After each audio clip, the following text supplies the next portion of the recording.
She, a virgin and innocent, grew up in a convent believing that love was something to be avoided. He, a millionaire marked by losses and a reputation as an incorrigible seducer. If this story interests you, don't forget to subscribe to our channel and tell us from which city you are watching us. Continuing. Inland, between the mountains that embrace the historic city, stands the Santana Farm, a centuries-old property that bears the weight of a powerful and corrupt lineage. It is there that Clara Lena, 23 years old, a silent young woman raised in the convent of the Sisters of Charity since she was 8 years old, is called in a hurry to care for Carmen Mueller, the matriarch of the family, who faces her. Last days between moments of lucidity and secrets never revealed. Clara is the daughter of a woman whose history was erased for convenience, raised among the aroma of incense and the tinkling of rosary beads, molded for the perpetual vows she would make a month later. Virginal by conviction and tradition, she never experienced the freedom to desire, although she secretly wrote letters to an imagined love, which she hid under the loose floorboards of her cell in the convent. The farm breathes history in every brick of its colonial walls. The hallways echo with the ghostly footsteps of past generations, and the carved wooden windows filter the golden light of the Minas Gerais afternoons onto antique furniture that has witnessed decades of power, secrets, and betrayals. Clara walks through the rooms with reverence, her footsteps silent on the hardwood floor that creaks beneath her bare feet. Carmen lies on a four-poster bed, her white hair spread over hand-embroidered linen pillows. Her eyes, still alive despite the fragility of her body, follow Clara with a disturbing intensity. The old woman whispers the names of people who have been dead for decades, speaks of forbidden loves and choices that have cost lifetimes of regret. Clara cares for her with the dedication she learned among the nuns, changing the sheets, preparing herbal teas from the farm's garden, and reading passages from the Bible in her soft voice that calms even the matriarch's nocturnal deliriums. In her free time, she explores the farm's library, discovering dusty books and yellowed photographs that tell the story of a family that built its fortune on buried secrets. It is on one of those January afternoons, when the heat of Minas Gerais weighs down on the colonial rooftops, that Clara hears the roar of a luxury car going up the dirt road that leads to the farmhouse. Through Carmen's bedroom window, she sees a man emerge from the black vehicle. Tall, elegant, with precise movements that betray someone accustomed to command. Even from a distance, she feels something strange in her chest, a restlessness that she cannot name. Heitor Muller, Carmen's disowned grandson, returns after 15 years of self-imposed exile. At 38, he built a financial empire in São Paulo through bold investments and disposable relationships. His return to the farm is forced by his grandmother's last request, to reconcile with his origins and accept the conditions of a still undisclosed will. He enters the house with the authority of someone who knows every brick, but also with the caution of someone who knows that this place holds old wounds. His eyes roam the rooms, recognizing furniture, paintings, the smell of beeswax and lavender that has always perfumed the spaces. Everything remains as it was in his memory, except for a new presence that he feels without seeing. Clara watches from the stairs, her hands gripping the carved wooden railing. He is unlike any man she has ever seen. There is something magnetic about his presence, a mix of elegance and danger that makes her shiver without understanding why. When he looks up and finds her standing there between the steps like an apparition, in her simple white cotton dress, time seems to stand still. Their eyes meet for only a few seconds, but it is enough for something irreversible to happen. She lowers her head and disappears upstairs, her heart beating wildly. He remains motionless, disturbed by that unexpected vision of purity amidst the shadows of his childhood. The following days pass in a silent dance of avoidance and casual encounters. Clara maintains her routine of caring for Carmen, but now, every movement around the house carries the possibility of crossing paths with Heitor. She observes him discreetly during meals, when he sits at the solid mahogany table in the dining room, always impeccable in his linen shirts that contrast with his skin tanned by the São Paulo sun. Heitor, in turn, finds himself disturbed by that angelic presence that seems to float through the corridors of the farm. There is something about Clara that disarms his defenses, carefully built over the years. Perhaps it is the total lack of calculation in her gestures, or the way she treats his grandmother with a tenderness that he himself has never been able to demonstrate. The farm awakens memories he would rather keep buried, mornings on the porch, drinking coffee with milk from blue enamel mugs, afternoons in the library when his mother would read him adventure stories while the rain beat against the colonial windows. The smell of dulce de leche that the cook prepared in copper pots, the sound of the horses' hooves in the uneven stone courtyard. But painful memories also resurface, the violent arguments between his father and grandfather over shady business dealings. His mother's tears hidden behind forced smiles, the day he discovered the corruption schemes that tarnished the family name. The decision to expose everything publicly cost him exile, but it saved his conscience. On a particularly hot afternoon, when the air conditioning in the old house can't beat the Minas Gerais heat, Clara takes a jug of ice water with lemon, slices to the office where Hator works on his laptops, and papers spread out on the rosewood desk. She knocks lightly on the half-open door, and when he looks up from his documents, she feels her legs weaken. "Sorry to bother you," he mutters, setting the tray down on a side table without daring to get too close. "I thought you might be thirsty." Hector watches her intently, noticing how her hands tremble slightly, how she avoids his direct gaze. "Thank you," he replies, and his voice sounds hoarser than he intended. "How is my grandmother today?" "Better. She talked a lot about you this morning." Clara hesitates, biting her lower lip in a gesture he finds disturbingly sensual. "She said you used to collect watches when you were a kid." A bitter smile touches Hector's lips. "I still collect, but they all stop at the same time." The confession escapes before he can stop himself, and he is surprised by his own vulnerability. Clara finally looks at him, and there is genuine compassion in her dark eyes. "What time?" 3:15 in the morning. The time my mother died. The silence that follows is charged with an unexpected intimacy. Clara takes a step toward him, as if to console him, but stops. The distance between them seems at once infinite and non-existent. "She also said you had a horse," Clara murmurs, trying to lighten the weight of the moment. "A pamper named Storm." He's still there, in the pasture. Hector stands up, walking, to the window that overlooks the fields where a few heads of cattle graze under the shade of the trees. He's 20 years old now, retired but too stubborn to die. Clara approaches the window, standing next to him. The soft scent of her skin, mixed with the aroma of glycerin soap, invades his senses. "I would like to see you," she whispers. "Why?" The question comes out more abruptly than he intended. She looks at him with those eyes that seem to hold ancient secrets. "Because it's part of who you were, and maybe who you still are." That afternoon, they walk together through the farm's pastures. Clara wears a simple floral cotton dress and leather sandals, her brown hair tied back in a loose bun that allows a few strands to escape and dance in the wind. Hator, trying to fit in with the rural environment, wears jeans and a cotton shirt, but still maintains the urban elegance that characterizes him. Storm greets them with a soft neigh, recognizing his former owner. Hector strokes the horses. Gray knows, and Clara watches as his expression softens, revealing the boy he once was. When she reaches out to touch the horse, her fingers brush against Hector's, and the electricity of the contact makes them both recoil simultaneously. "He likes you," Hector observes, watching as Storm lets herself be docilely caressed by Clara. "Animals can sense when we have no evil in our hearts," she replies, not realizing the depth of her own words. Hector studies her silently, realizing that she might be right. It has been a long time since he met someone without ulterior motives, without hidden agendas.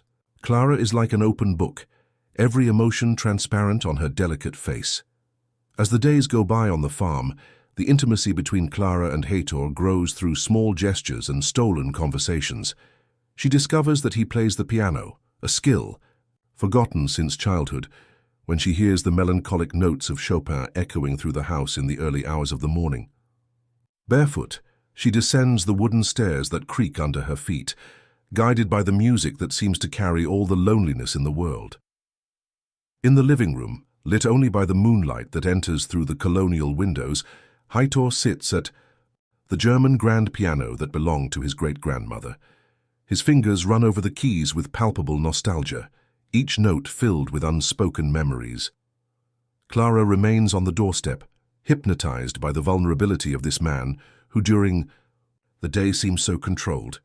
When the music stops, the silence of the Minas Gerais dawn envelops them. Like a blanket, Heitor feels her presence before he even sees her, a perception that disconcerts him. "Can't you sleep?" he asks without turning around. "Your songs are too sad to ignore," Clara replies, entering the room cautiously. "Why do you only choose the melancholic ones?" Heitor finally turns around on the piano bench, finding her wrapped in the white cotton nightgown that makes her look like a gentle ghost. "Maybe because they're the only ones that match who I've become." Clara approaches, her bare feet silent, on the Persian rug. "Your grandmother says you used to play happy music as a child. She said the whole house smiled when you played." My grandmother romanticizes the past. Hector looks away, bothered by his own bitterness. Children are naturally optimistic. Growing up teaches us reality, or maybe growing up teaches us to forget that joy is real too, Clara counters softly, sitting down next to him on the piano bench. The closeness makes both of their hearts race.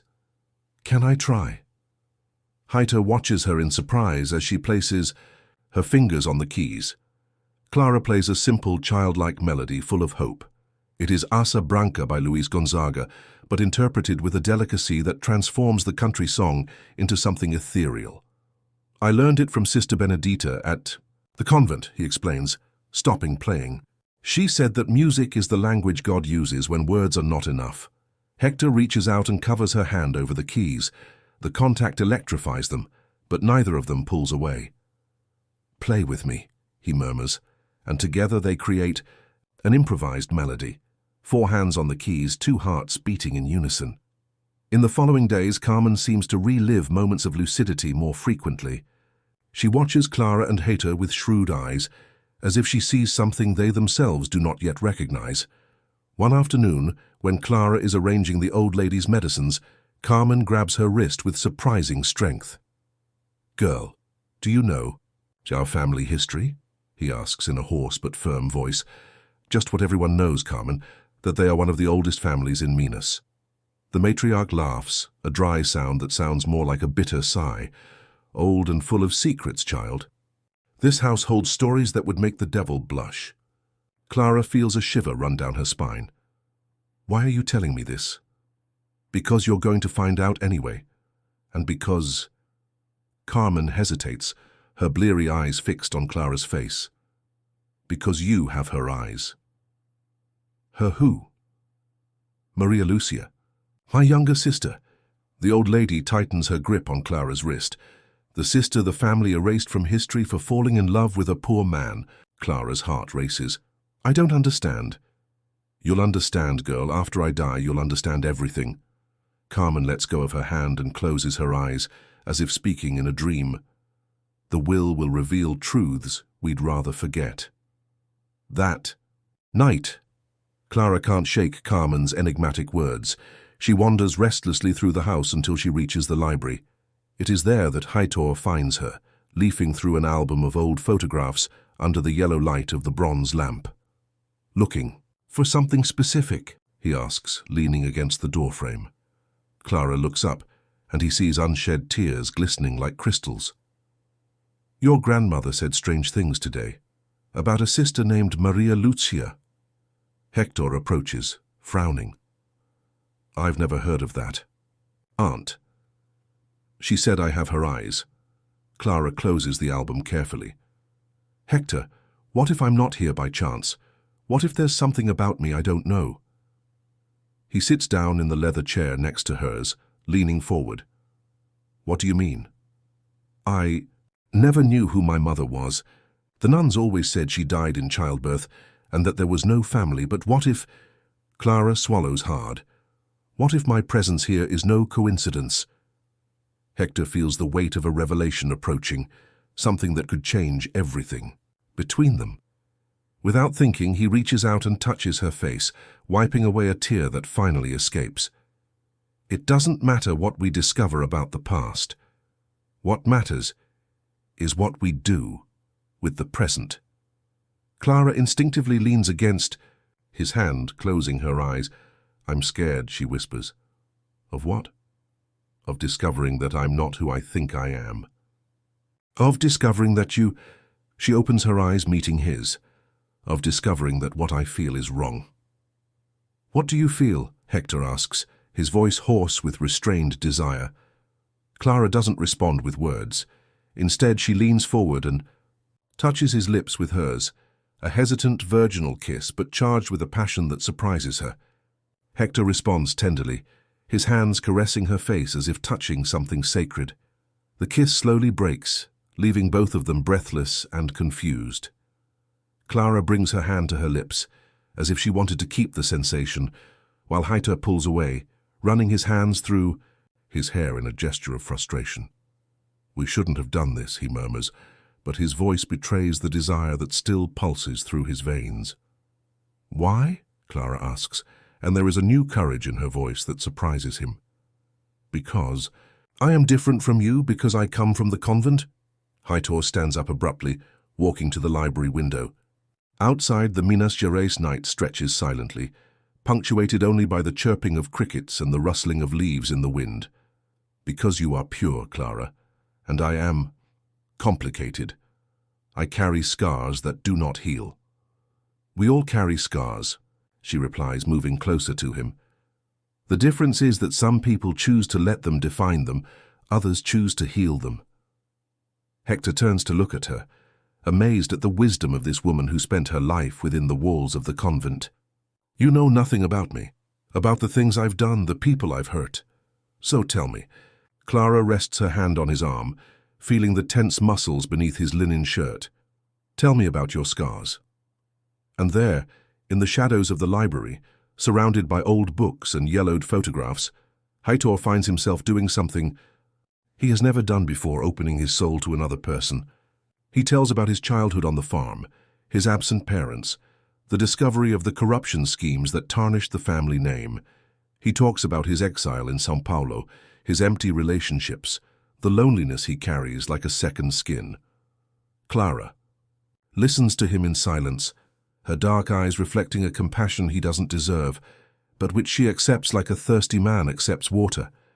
When he finishes, she doesn't offer empty words of comfort. Instead, she simply intertwines her fingers with his. "You exposed corruption because it was the right thing to do," he whispers. "That doesn't make you a villain, it makes you a man of principle. Principles that cost me a family. A family that chose dirty money over honesty." Clara squeezes his hand. "You may have lost people, but you haven't lost your integrity." India.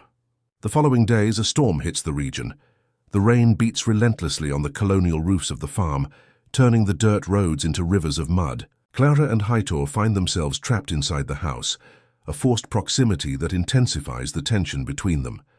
During one of the most violent storms, when thunder makes the windows shake, Clara finds Hector in the library, trying to save old books from the water pouring through the damaged ceiling. Without hesitation, she joins him, moving precious volumes to dry places, her clothes soaked by the rain that enters through the poorly sealed windows. That's when he slips in, a puddle of water, hitting his head on a wooden shelf. Clara screams, running to help him. There is blood mixed with the water on his face, a cut on his forehead that, although superficial, looks worse than it is. "Don't move," she orders, suddenly becoming the expert caretaker she had become. At the convent, using towels and warm water, she gently cleans the wound, her fingers trembling slightly as they touch his skin. Hector watches her work, lost in the concentration he sees on her face. Clara is so close he can count each of her eyelashes, can feel her breath against his skin. When she finishes cleaning the cut, their eyes meet, and the world seems to stop. "Thank you," he murmurs, but his voice sounds strangled. Clara doesn't pull away. Instead, her hand drops from the bandage to touch his face, her thumb stroking his cheek with a tenderness that completely disarms him. "You could have been seriously hurt. Would you mind?" he asks, vulnerable in a way he doesn't recognize in himself. "More than I should," she admits, and there are tears in her eyes. "Much more than I should." This time, it is he who initiates the kiss, pulling her towards him with an urgency that surprises them both. Clara responds with a passion she didn't know she had, her arms wrapping around his neck, their bodies molding against each other like puzzle pieces finally fitting together. When they pull apart, panting, Clara hides her face in his chest, listening to his racing heart. "What's happening to us?" she whispers. "I don't know," Hector admits, stroking his wet hair. "But I can't stop." That night, after the storm subsides, Clara does not return to her room. They remain in the library, talking, in whispers until dawn, sharing stories, dreams, and fears. She tells him about her life in the convent, about the letters she wrote to an imaginary love, about the fear of not knowing who she really was.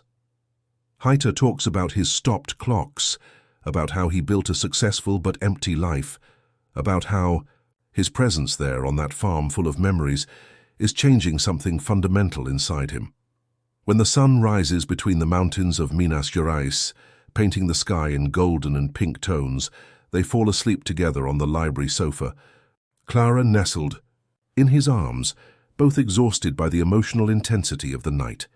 This is how Carmen finds them hours later, when Theodora, the oldest employee on the farm, comes looking for Clara. The matriarch observes the scene with a mysterious smile, as if she saw confirmation of something she already knew. "Let them sleep, Theodora," she whispers to the curious maid. "I haven't seen such peace in this house for a long time." But peace is fragile, and Carmen knows that painful revelations are yet to come. On her bedside table, a sealed letter waits for the right moment to destroy or build Clara and Hector's future. The following days pass in an atmosphere charged with expectation and contained desire. Clara and Hector move around the farm like dancers performing a dangerous choreography, approaching and moving away in a dance that consumes them from within. Every chance encounter in the hallways, every glance exchanged during meals, every brush of hands when passing documents or cups of coffee becomes a small fire that threatens to consume them both. Carmen observes everything with her experienced eyes, an enigmatic smile always playing on her dry lips. Her health seems to fluctuate according to some internal schedule that only she knows, alternating between moments of crystal lucidity and periods of delirium where she reveals fragments of family secrets. On a particularly hot afternoon, when the farm air is heavy with the promise of more rain, Clara is sorting through old library papers when she finds, hidden among the pages of a book of Drummond's poetry, an old black-and-white portrait. The woman in the photograph has eyes she recognizes, a mouth she has seen in the mirror, a melancholy expression that is strangely familiar.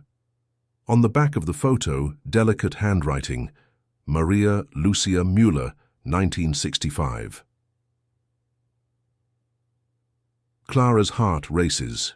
With trembling hands, she examines every detail of the woman's face, searching for similarities that now seem too obvious to ignore. It's like looking at an older version of herself, a Clara who lived in a different time, who loved and suffered, decades before she was born. "Did you find anything interesting?" Hector's voice makes her jump in fright. He's standing in the library doorway, watching her curiously. Clara hesitates for a moment, then hands him the photograph. "Your grandmother mentioned this woman, Maria Lucia." Hector takes the portrait and frowns, studying it carefully. "I've never seen her before, but..." He looks up at Clara, making a mental comparison. "My God, the resemblance is striking. She said I have her eyes." Clara sits heavily in an armchair, her legs suddenly weak. "Hector, what if she's my mother? That would mean..." Hector stops, the realization hitting him like a punch. "That you're family, that you're a mullah." The silence that follows is fraught with implications that neither of them wants to face. If Clara is truly Maria Lucia's daughter, then she is not just a temporary caretaker on the farm. She has rights, history, a place that has always been rightfully hers. I need to know the truth, Clara whispers, clutching the photograph to her chest. I need to find out who I really am. That night, determined to get answers, Clara enters Carmen's room with the photograph hidden among her medicines. The old lady is awake, looking out the window at the pasture where Storm grazes under the moonlight. Carmen, Clara begins in a hesitant voice, I need you to tell me about Maria Lucia.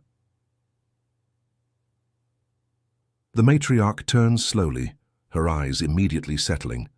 On the photograph Clara holds, a long sigh escapes her lips, as if she has been waiting for this moment for years. Sit down, girl. Carmen pats the bed next to her. It's time you knew where you came from.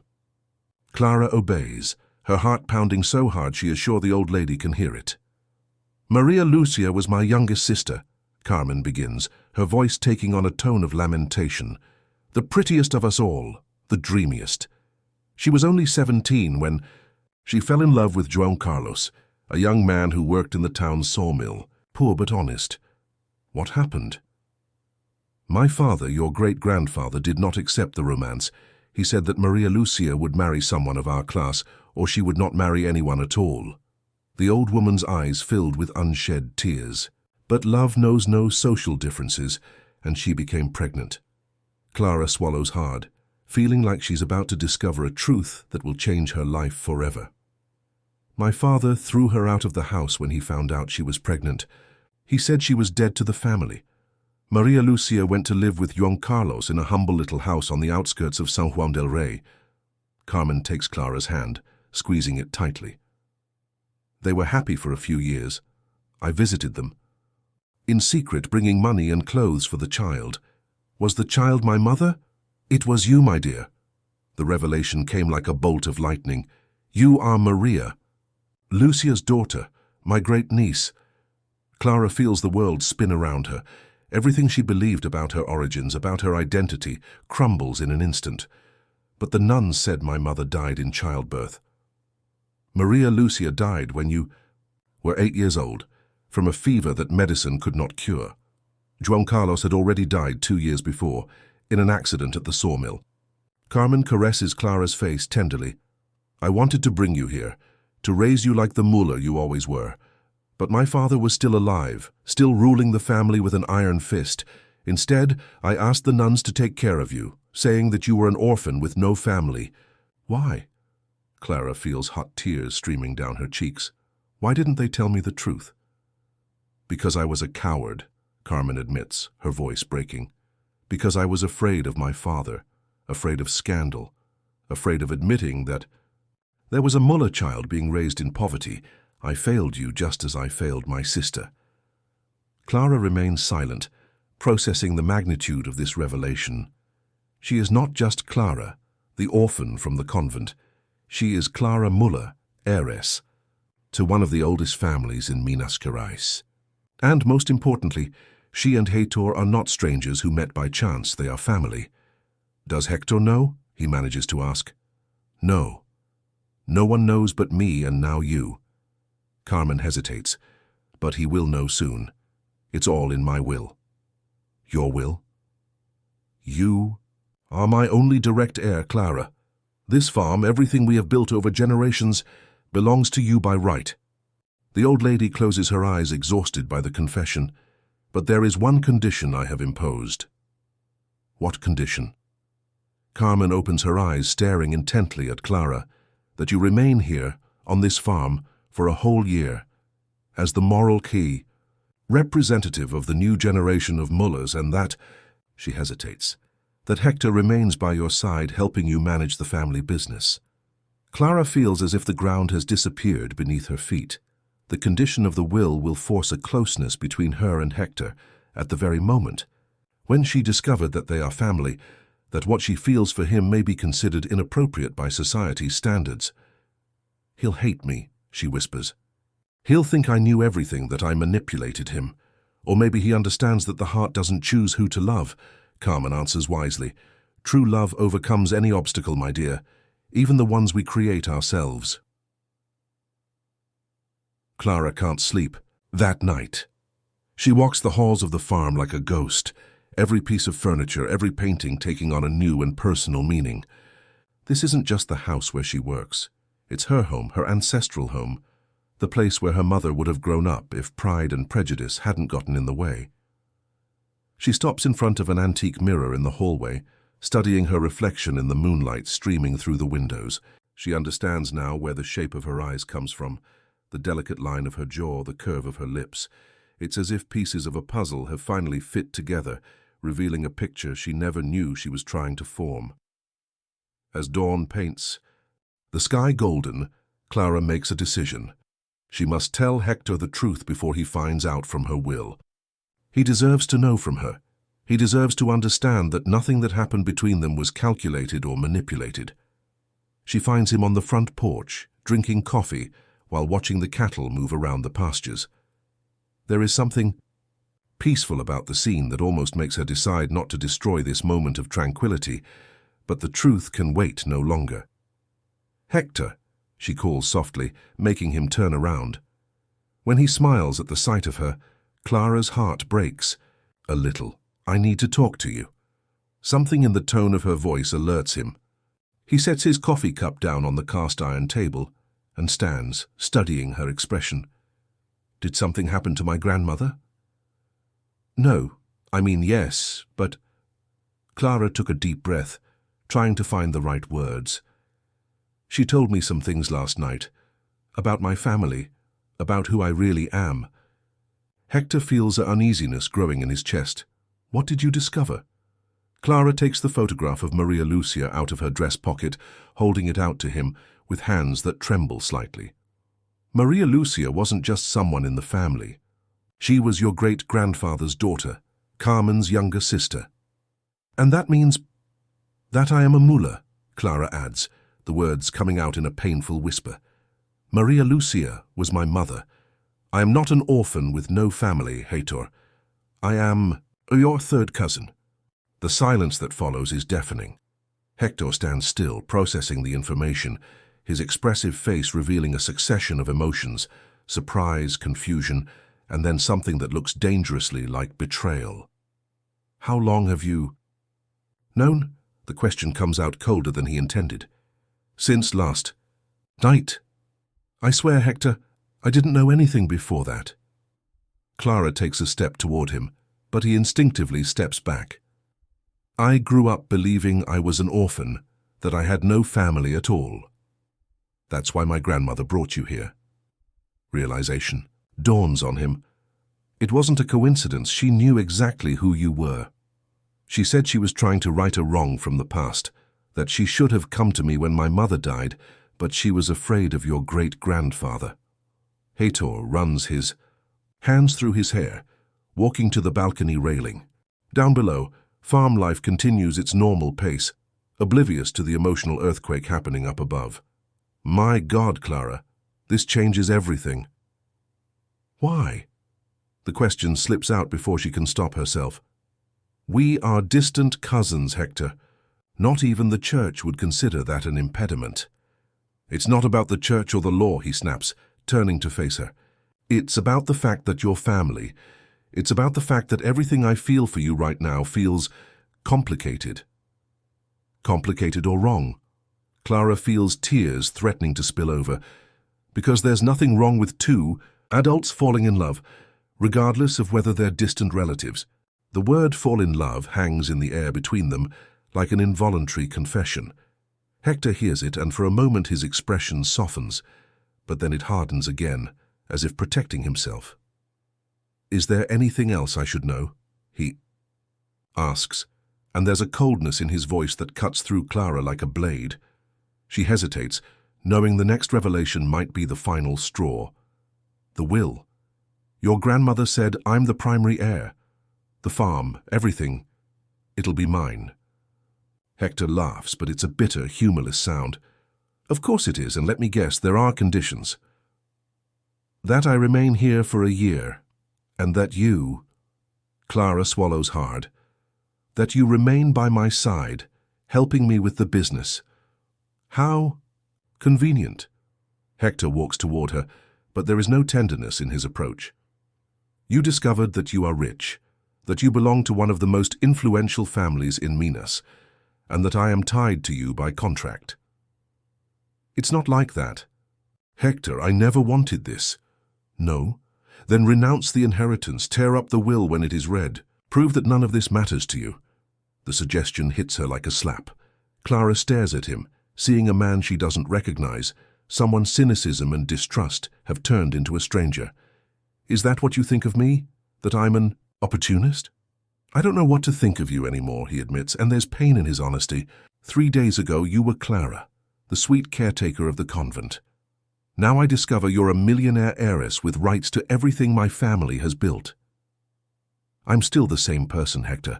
Discovering my origins hasn't changed who I am inside. It changed everything.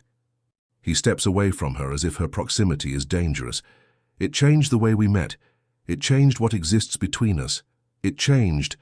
He stops, breathing heavily. It changed the fact that now I don't know if what I felt for you was real, or if it was manipulated from the beginning. How can you say that? Clara feels the tears finally overflow. How can you question what happened between us? The kisses, the conversations, the moments of intimacy, none of it was an act on my part. Maybe not consciously, but unconsciously. Hector shakes his head. Clara, you grew up in a convent. You never had contact with men. You never lived in the real world. It's natural that you feel attracted to the first man who pays you attention. The cruelty of the remark makes her recoil as if she had been slapped. Do you really believe that? Hector doesn't answer right away, and his silence is more painful than any words. When he finally speaks, his voice is tired.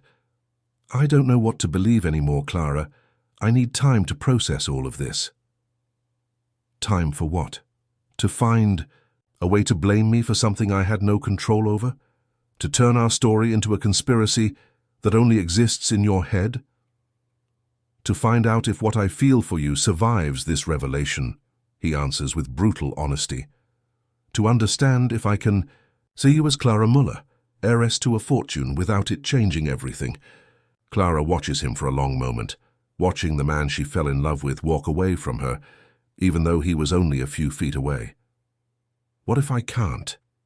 What if I decide it's not worth trying? Then at least we'll be honest with each other for the first time since we met. The accusation is unfair and they both know it, but it is said. Clara wipes her tears with the back of her hand, recovering some of the dignity she learned from the nuns. Okay, Hector, you'll have your time, but know that I won't beg for your love or apologize for existing. She approaches the door of the house but stops before entering. And when you decide that you can only see me as Clara, the woman who fell in love with you despite all the reasons not to, you may find that it's too late. The days that follow the revelation pass in a freezing atmosphere that contrasts painfully with the heat of the Minas Gerais. Summer. Clara and Hector move around the farm like two ghosts who inhabit the same house but exist in different dimensions. They avoid each other during meals, communicate only when necessary through formal notes, and the heavy silence that settles between them is more eloquent than any argument. Clara focuses all her energy on caring for Carmen, who seems to be withering away more quickly, as if she had fulfilled her purpose by revealing the truth. The matriarch observes the tension between the two young people with sadness, but does not interfere, understanding that some battles need to be fought without mediation. Hector, in turn, immerses himself in the farm's business with obsessive intensity, spending hours in the office on the phone with lawyers, accountants, and administrators. He reviews contracts, analyzes investments, organizes documents as if he could find in them a solution to the emotional chaos that has taken hold in his life. It is during one of these nights of intense work that Isabella Muller arrives at the farm without warning. Hector's second cousin, the daughter of her father's older brother, she has always harbored a poorly disguised obsession with him and an unbridled ambition for the family fortune. Elegant, manipulative, and accustomed to getting what she wants through emotional blackmail and psychological games, Isabella immediately realizes that something has changed in the dynamics of the farm. "Dear cousin," she purrs, entering the office without knocking, wearing a low-cut dress that leaves little to the imagination. "What a surprise to find you here after all these years." Hector looks up from his papers, irritated by the interruption. Isabella, no one told me you were coming.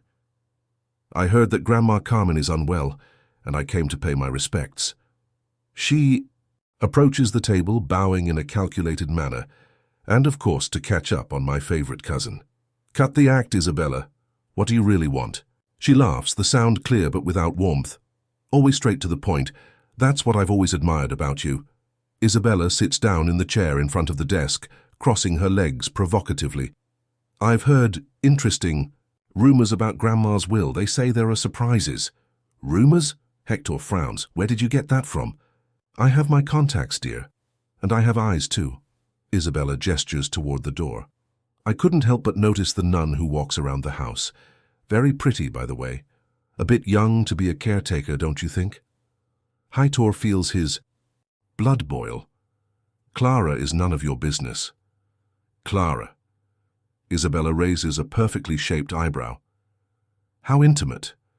And from the way you said her name, I imagine the intimacy is even greater than it appears. Get out of here, Isabella. Calm down. Cousin, I didn't come to cause trouble. She stands up, walking to the window. In fact, I came to offer a solution. Solution for what? To the problem you clearly have. Isabella turns, leaning against the windowsill. You got involved with Grandma's caretaker, found out she's not as innocent as she seems, and now you're confused about her intentions. The accuracy of the observation disconcerted Hector. How did you... Please, dear. I've known you since we were children. I can recognize when you're in love, and when you're angry with yourself for being in love. Isabella smiles mischievously. The question is, what are you going to do about it? That's none of your business. But it is, because if Grandma's will contains the surprises I imagine, our entire family will be affected. She leans in again, lowering her voice. And if this Clara is smart enough to manipulate you when Grandma dies, we will all pay the price. Clara is not manipulative. No, an orphan from the convent who appears out of nowhere to care for the matriarch of the richest family in the region, who manages to win the heart of the heir in a matter of weeks. Isabella shakes her head with feigned compassion. Hector, you were always too smart to be naive. Stop it. I'm just planting seeds of reality in the garden of your romantic fantasy. Isabella sits back down, this time closer to the table. But don't worry, I have a proposal that can solve everything. I'm not interested in your proposals. Marry me. The silence that follows is filled with disbelief. Hector stares at her, as if she has completely lost her mind. It's the perfect solution, Isabella continues, interpreting his silence as consideration. You know me, you know exactly what to expect. There are no unpleasant surprises, no last-minute revelations, and, most importantly, it will protect the family fortune from any adventurers who come along. You're crazy. I'm practical, and I've also been in love with you for years, which is more than you can say for your nun. Isabella leans across the table. Think about it, Hector. Marrying me would solidify your position in the family, ensure that the inheritance remains where it always belonged, and give you the stability you need. What about love? Have you heard of this concept? Love is a luxury that men in our position cannot afford to prioritize. Isabella reaches out to touch his hand, but he pulls it away. We will build a good marriage based on mutual respect, social compatibility, and common goals. How can you be so calculating? How can you be so naive? She snaps. Hector, you're 38. You're way past the age of falling for damsels in distress. It's time to think for yourself. At that moment, Clara appears at the office door carrying a tray of tea for Hector. She stops abruptly when she sees Isabella, immediately realizing the intimacy of the conversation she interrupted. Sorry, he mutters, starting to leave. No, come in, Isabella says with a venomous smile. I was just talking about you. Clara hesitates, then enters the office, placing the tray on a side table. Carmen is asking to see you, Hector. She said it's urgent. Of course it's urgent, Isabella comments sarcastically. Grandma always had an impeccable sense of timing. Clara ignores the comment, but Hector sees the blush of embarrassment rise up her neck. He stands up, grabbing his jacket. Come on, Clara. Oh, how sweet, Isabella purrs. The two of you rushing to cater to the whims of a dying old woman. What touching dedication. Hector turns to his cousin, his eyes shining with anger. Be careful what you say about my grandmother. Sorry, cousin. I didn't mean to offend. Isabella stands up, smoothing her dress. I just noticed that you two make a very dedicated couple. Clara feels the tension in the air, realizing there are layers of hostility she doesn't fully understand. I'll go up first, she whispers to Hector, quickly leaving the office. Isabella waits until she is sure Clara is far enough away to not. Here then approaches Hector with a predatory smile. She's even more beautiful up close, he comments casually. And she photographs really well too. What do you mean by that? Isabella takes her cell phone out of her bag and shows Hector a photo that made Clara leave his room the night before, when she had gone to get some forgotten books from the library. The image, taken from a strategic angle, suggests intimacy. That never happened. What a shame it would be if a photo like that made it into the local papers, Isabella whispers. The scandal would be devastating. The orphan from the convent seducing the millionaire heir. What a sensational headline, don't you think? Hector feels his blood run cold. You wouldn't dare.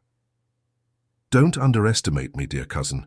When it comes to protecting our family's interests, I'm capable of anything. Isabella puts away her phone, smiling sweetly. But it won't be necessary if you're reasonable. What do you want? I told you. I want you to marry me, and I want you to send your nun away before she causes any more damage.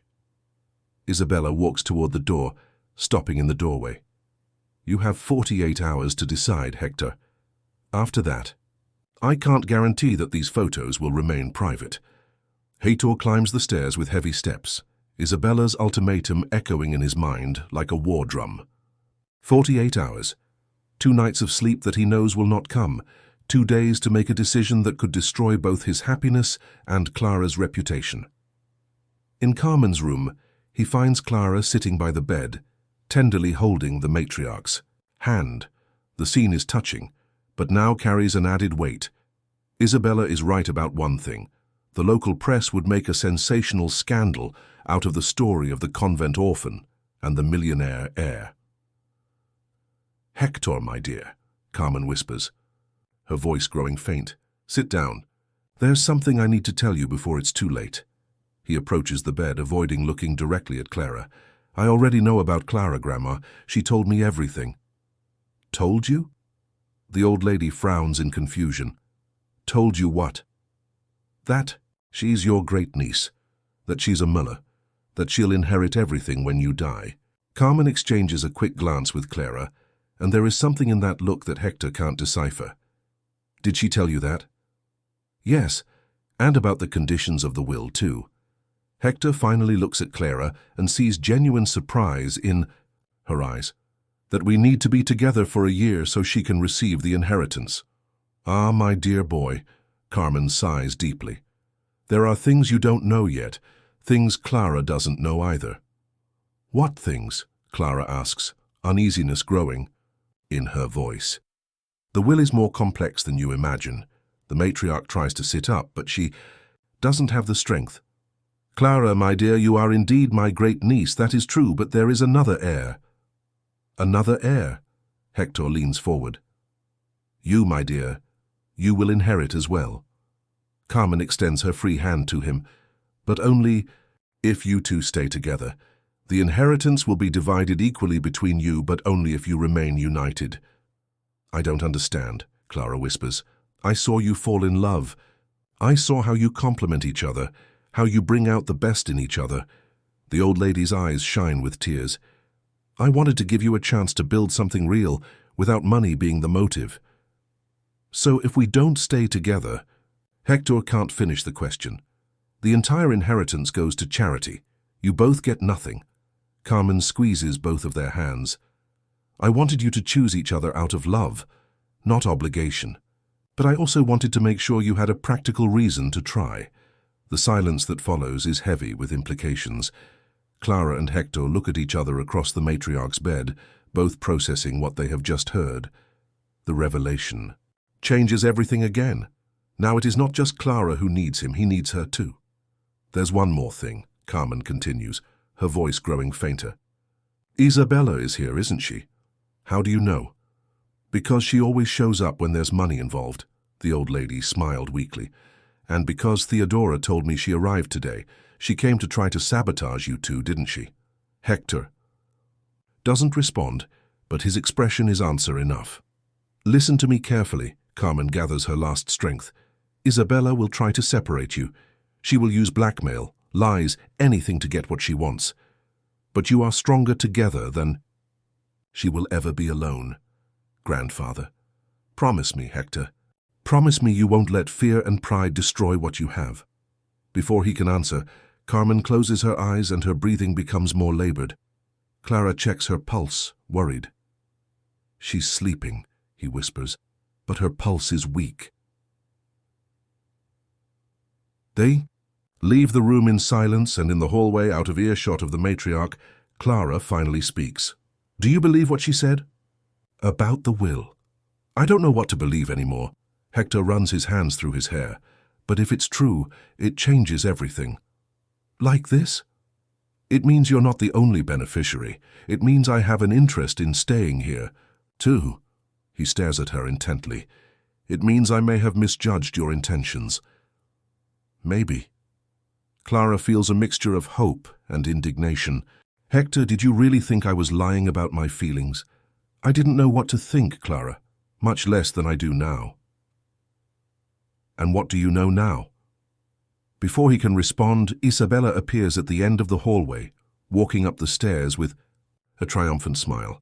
What a serious conversation, he comments, approaching them. I hope I'm not interrupting anything important. Yes, it is, Clara replies with a firmness that surprises everyone, including herself. Isabella, isn't it? That's right, and you must be the famous Clara. Isabella assesses her from head to Hector told me a lot about you. I doubt it was anything good, Clara replies, and there is a new strength in her voice. It was actually quite revealing. Isabella smiles mischievously, especially about how you two met, how you developed this closeness so quickly. Clara senses that there is something behind Isabella's words, a veiled threat that she cannot fully identify. Isabella, Hector interjects, his voice thick with warning. We've talked about this. We did talk, yes, and I hope you made a wise decision. Isabella turns to Clara. Honey, can I speak to you in private? There are some things I would like to clarify. No, Hector says immediately. There's nothing you need to clarify with Clara. On the contrary, cousin, there are several things she needs to know about you, about our family, about the expectations placed on those who get involved with us.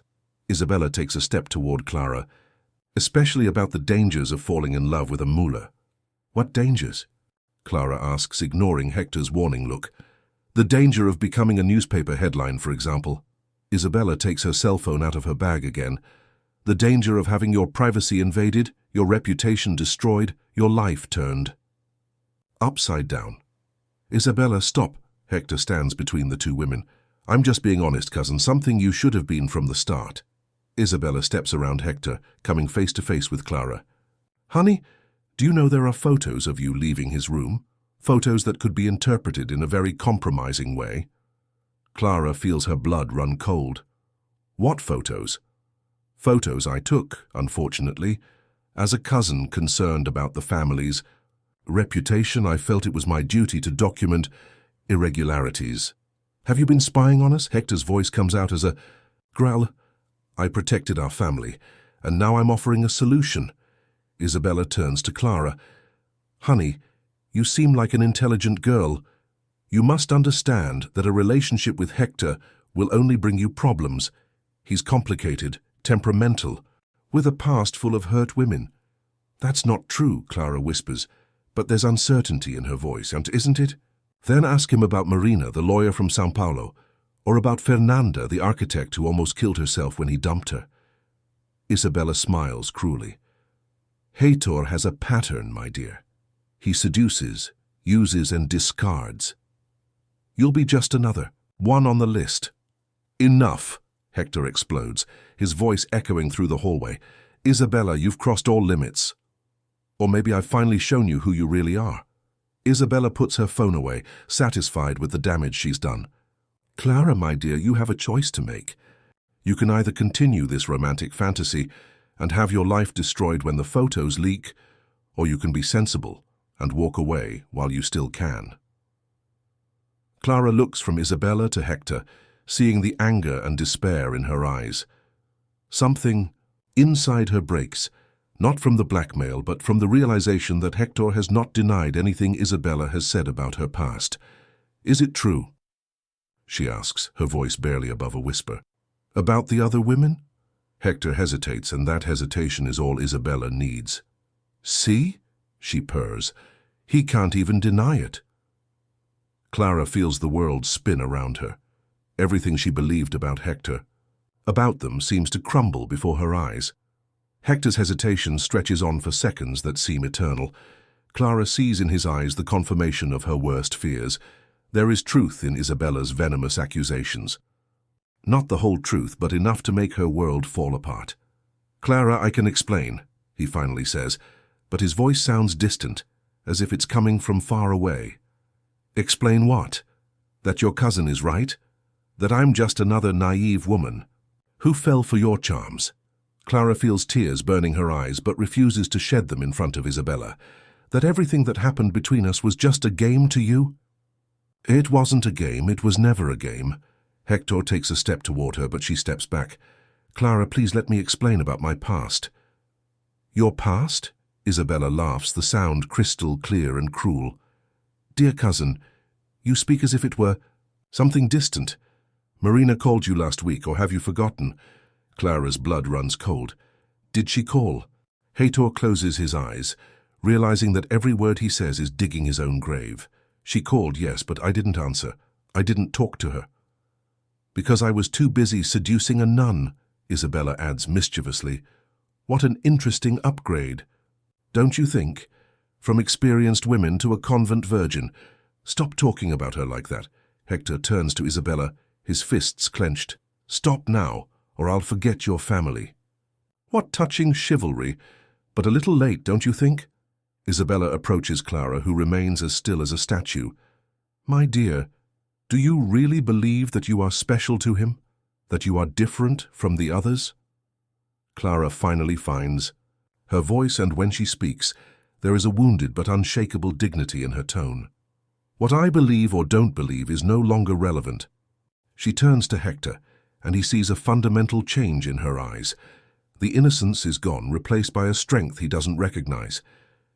You had your chance to be honest with me, Hector. Several chances. Clara, no. She holds up her hand, cutting him off. There's nothing more to say. Your cousin is right about one thing. I need to be sensible. Isabella smiles triumphantly, but Clara isn't done yet. I'm going to stay on the farm until Carmen dies because I promised to take care of her. After that, I'm leaving. Clara straightens her shoulders, assuming a posture reminiscent of her Muller ancestors. You can keep the inheritance. I don't want anything that comes with so many strings attached. Clara, you can't leave, Hector says, desperation tinging his voice. You don't understand. Without you, I lose everything. Too. And you think I care? The coldness in her voice hits him like a slap. You think after everything I've found out, after learning that I was just another one of your hobbies, I care about your financial situation. It wasn't a hobby. My feelings for you are real. Your feelings? Clara laughs, but it's a bitter sound that doesn't suit her. What feelings, Hector? Desire, curiosity? The thrill of being the first man to touch a virgin? The words come out like blades, cutting deep. Hector recoils, as if he's been slapped. You know that's not it. I don't know anything anymore. Clara walks towards the stairs, but stops at the first step. Except that I was a fool to believe that someone like you could fall in love with someone like me. Clara, please. But she has already gone downstairs, leaving him in the hallway with Isabella, who watches everything with barely concealed satisfaction. Well, Isabella whispers, that was easier than I thought. Hector turns to her, and there is something dangerous in his eyes. You destroyed everything. I saved you from making the biggest mistake of your life. Isabella approaches, trying to touch his arm, but he abruptly pushes her away. Hector, you'll thank me for this. Get out of my way. Cousin, get out! The scream echoes throughout the house, making Isabella back away. Get out of my way before I do something I'll regret. Isabella studies him for a moment, seeing a fury she has never witnessed before. With a forced smile, she steps back. Okay, but remember, you still have until tomorrow night to make your decision. The photos won't disappear on their own. Alone. In the hallway, Hector leans against the wall, feeling the weight of his choices. Downstairs, he hears the sound of a door slamming, Clara going out into the garden, probably seeking fresh air and space to process everything that happened. He finds her sitting on the stone bench beside the colonial fountain in the back garden. In the moonlight, she looks like an apparition in her white dress, but there is a deep sadness in her posture that cuts him to the core. Clara. She doesn't turn around. Go away, Hector. I can't. He approaches her slowly, as if she were a wounded animal that could bolt at any moment, not without explaining. There is nothing to explain. Your cousin was quite clear. My cousin is a manipulator who twists the truth to get what she wants. Hector sits on the bench next to her, keeping a respectful distance. Yes, I've had relationships in the past. Yes, some ended badly, but not because I'm a predator who uses women. Clara finally looks at him, and he sees silent tears streaming down her cheeks. Then why? Because I never knew how to truly love. Because I always kept my emotional distance, always protected myself. Hector extends his hand towards her but doesn't touch her. Until I met you. Beautiful words, but how can I believe them? Because I'm here, begging for a chance to prove that I've changed, because for the first time in my life I'm willing to fight for someone. Hector turns completely to her. Clara, you changed something inside me, made me want to be a better man. And Marina, the woman who called you? Hector sighs, knowing that honesty is his only chance. Marina is a lawyer I was in a relationship with for 6 months 2 years ago. We broke up because she wanted something I couldn't give her. True love. She calls every now and then, trying to get back to what we had. But I never answered because I knew it would be unfair to her. And the others that Isabella mentioned? They did, I'm not going to lie about that. Hector runs his hands through his hair, but none of them meant to me what you mean to me. None of them made me want to stop collecting broken watches and start living in the present. Clara remains silent for a long moment, watching the water. Of the fountain reflect the moonlight. Do you know what hurts me the most, she finally whispers. It's not knowing about your past. It's realizing that you didn't trust me enough to tell me these things. It's finding out from your cousin who clearly hates me instead of hearing it from you. You're right. Hector steps a little closer. I should have told you. I should have been completely honest from the beginning. Why didn't you go? Because I was afraid. Afraid that you would see me the way Isabella painted me. Afraid of losing the only good thing that ever happened in my life. Hector finally touches her hand, and she doesn't take it away. Clara, I love you. In a way I've never loved anyone. In a way that scares me and completes me at the same time. Clara looks down at their clasped hands, feeling the familiarity of his touch. How do I know if it's true? How can I trust you after all this? Give me a chance to prove myself. Give me time to show you that I'm different. Time, Clara laughs humorlessly. Hector, your grandmother is dying. Your cousin is blackmailing us. I discovered that I am the heir to a fortune that I do not want. We do not have time. Then let's create our own time. Hector squeezes her hand. Let's forget the inheritance, the pressures, the blackmail. Let's just think about the two of us. And how do we do that? For a moment, Hector is silent, then a slow smile forms on his lips. Running away. Running away. Clara stared at him in disbelief. Hector, we can't just run away from our problems. Why not? Why do we have to stay here being manipulated, blackmailed, forced to make decisions under pressure? Hector stands up, starting to pace back and forth with renewed energy.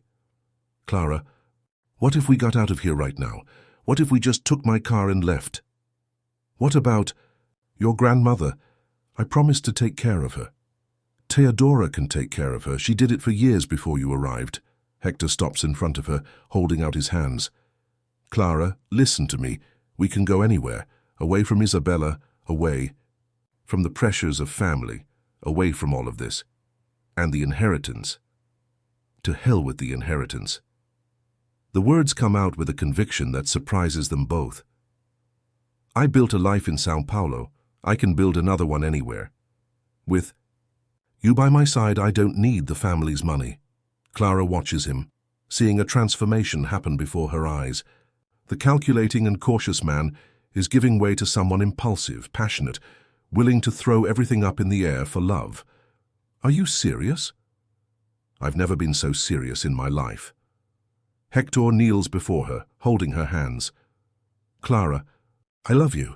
I love your kindness, your strength, the way you care for people. I love how you make me want to be better. And if losing everything my family has built is the price of being with you, I will pay it without hesitation.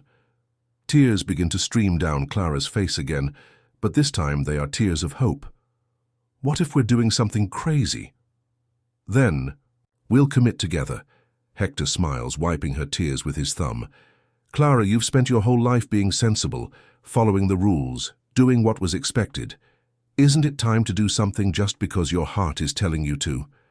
For a moment, Clara hesitates. Then something breaks free inside her, as if invisible bonds have been broken. When? Now. Tonight. Hector. I know it's crazy, but sometimes madness is the only way to find sanity.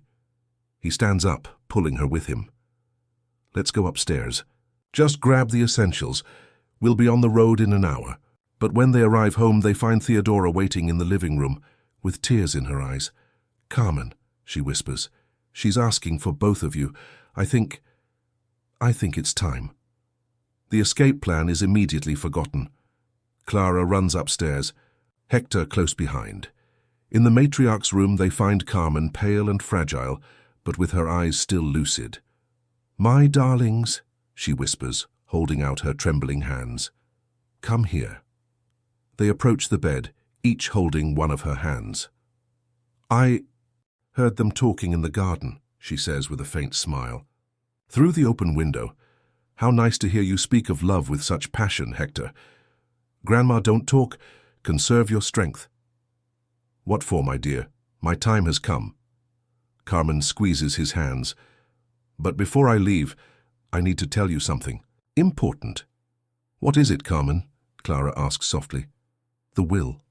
There's a clause you don't know about. The old lady gathers her last strength. If you leave this farm together tonight, of your own free will, leaving behind the inheritance and choosing love above all else, then you will inherit everything anyway. Clara and Hector look at each other, confused. I don't understand, Clara whispers. It was my last test. I wanted to know if you were capable of choosing each other even if you gave up everything. Carmen smiled, tears streaming down her wrinkled cheeks. You passed. You proved that what you feel is real. But how did you know we were going to run away? Because I know my grandson's passionate heart, and because I recognize the strength of my great niece. Carmen closes her eyes for a moment, then opens them again. There is one last thing. Isabella. She's still here, Hector says, jaw tight. Don't worry about her. The photos she has don't mean anything. I've already spoken to the lawyers. Any attempt to blackmail you will result in your complete expulsion from the family and loss of any right to the inheritance. The matriarch smiles mischievously. Isabella always underestimated the cunning of an old woman. At that moment, as if she had been called, Isabella appears at the bedroom door. But she is no longer the confident and manipulative woman she once was. She seems smaller, defeated. Grandma, I can explain. There is nothing to explain, Isabella. You have shown your true nature. Carmen does not take her eyes off her cousin. Theodora has already packed your things. You will leave this house now and will not return. You can't do this to me. I can, and I am doing it. This is my home, my family, and I protect those I love. The matriarch's voice, though weak, carries an undeniable authority. Go away, Isabella, and take your bitterness with you. Isabella looks from Hector to Clara, seeing the complete defeat written all over their faces. Without another word, she turns and leaves the room. Now, Carmen whispers, I can leave in peace. The next few hours pass in silent vigil. Clara and Hector remain by the bedside, holding the matriarch's hands as her breathing becomes slower and more peaceful. Theodora comes in and out of the room, bringing tea, arranging pillows, providing final care. When the sun rises over the mountains of Minas Gerais, painting the sky in golden and pink tones, Carmen Muller closes her eyes for the last time, a serene smile on her lips. 6 months later, Fazenda Santana has re-emerged as a place of life and renewal. Clara has transformed part of the property into a music school for underprivileged children in the region, fulfilling a dream she discovered in her great-grandmother's diaries. Children's laughter echoes through the hallways that once held only silent memories. Hector divided his time between São Paulo and the farm, creating a microcredit program for small rural producers in the region.